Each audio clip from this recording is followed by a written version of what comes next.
Hello, welcome to iDrawGirls.com. Today I'm going to show you how to paint or color the creatures, or sort of like a monster, the Titan. I got inspired by Final Fantasy. I haven't played Final Fantasy since I don't know, Final Fantasy 10. So I got a initial drawing, and then I put it on the different layers. The background is brown, and I basically draw it on a sketchbook, but I'll probably make a video of how to roughly draw this thing on a computer also. And so I turn it onto the multiply. After, if you have a drawing that you want to paint, you scan it, put it there, and turn it on multiply. And then I usually paint in the middle layer in between this thing first to establish the color or the value without interrupting the line. So I just kind of put the soft brush value there, and then I just do the hard brush and fill in the silhouette of the body. And it's okay to go over the line, and you can always delete it later. You just delete and make the silhouette sharper, and I think I'm just going to delete whatever is in the back. I don't think I need it. So yeah, Final Fantasy is one of my favorite games. It got a lot of cool creature design. Behemoth and Shiva is probably one of my favorites. So now I'm just kind of doing my own. What I feel like, what if I get to design the Titan or something? So it is kind of like a concept, and then I flip. Flip is a good thing. I should have done it more in the tutorial, but I usually forgot.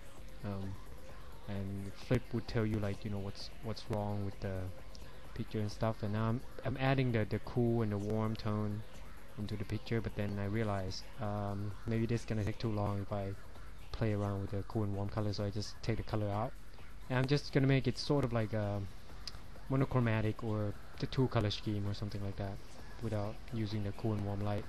Just gonna use the basic value and and then zooming out and flip always helps. Zooming out always help you if if your character or your the art that you're making will work.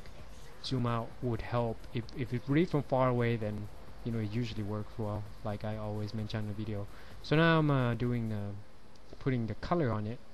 Just gonna make it a sort of like yellowish goldish face, and the rest of them are gonna be kind of like grayish black, but not totally black, because black, when reflect with the environment color, it's kind of like it's not totally black. If it's like really dark gray, it will consume or blend in with the environmental color. So now I'm going in and adding some value onto the helmet. Usually I'll just working on one area and establish the value there and see if that's a focal point, and I'll just do a lot of detail in that area, and then I'll just expand it from there after you have a lot of initial drawing or sketch established already. So now I'm just kind of going in, and most of the time I'll use dodge or some other thing to find value, and then after that, when you find like a basic value, like right now around here, you can use this value over here and just use 100% soft brush and hard brush alternated, and trying to find edge and things like that. So now I'm trying to round it up. Like usually if it's a metal, it's gonna have the highlight on the edge of it, and then the highlight on here. So I will call this the backlight, and then the highlight around whatever area that the light hits on. So now we got the helmet, and I add some little spike on it. And when you paint over a drawing, just don't worry about the line, just paint over it, it's okay. And because most of the time I was just doing, my drawing are pretty rough in some area, and some area are pretty loose, so I don't spend a lot of time sketching unless I want to finish sketch on pencil or on pen, whatever. And this one was done in a ballpoint pen.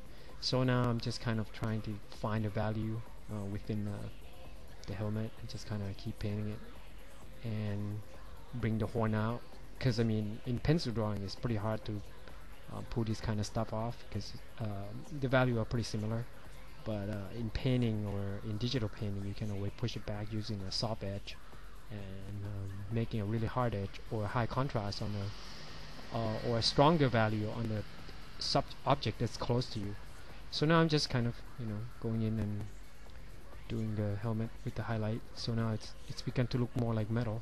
So you can practice as just finding some pot, pan, or whatever metal in your household, and kind of painting from the real thing, and then you see what it's reflected like. And you can always set up the lighting on your own in your house or something like that. Or that's probably the best way, is to paint from the real object instead of looking at a photo, because it's a big difference. You see what I mean? Like that's why I always recommend it go to live drawing, because drawing stuff from real thing or painting stuff from real thing and painting stuff from reference, it's totally different. And you get better faster if you draw stuff from the real thing rather than the reference, because your eye will see how the light change. If you're painting outside, like the outdoor, the sun will change it, and you have to like finish it quicker than you need to and stuff like that. So anyway, I'm just gonna end this tutorial for now, because it's gonna take a while. I'm spending a lot of time doing the helmet, but I might continue this tutorial later on. If you guys want it to see, we'll see how much it get watched. If you get watched a lot, then but thanks for coming to visit outdoorcourse.com. And well, this my Titan, and you guys have a good day. Hope you learned something from this. Bye.